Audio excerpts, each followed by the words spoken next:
Det nye, man kan med iToStreet, det er at få en indsigt og forståelse for, hvordan ens elev eller eleverne læser. Man kan få indsigt i deres brug af strategier, og man kan også få en god indsigt i deres niveau. Og derudfra kan man jo lave nogle fokuspunkter eller nogle mål for den fremadrettede læseindsats. Man kan arbejde med elevens læsning, fordi man netop har mulighed for at gå ind og lytte til den flere gange.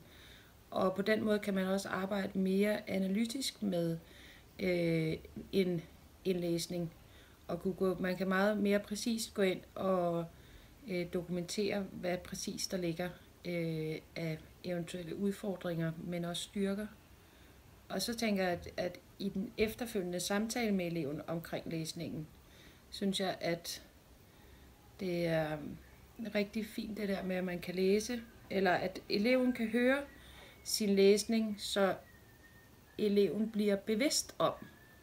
Dels bliver bevidst om, hvilke strategier de bruger, men faktisk også tit komme med nogle fine betragtninger eller informationer til mig omkring, hvad er det, de gør eller tænker, når de læser.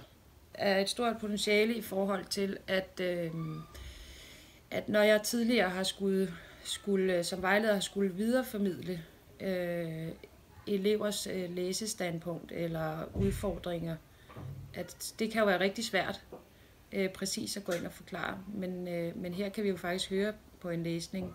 Og hvis det er en læsning, som man ovenikøbet har analyseret selv og også har haft gennemgået med eleven, så kan man jo meget mere præcis gå ind og sige, hvad der skal arbejdes med.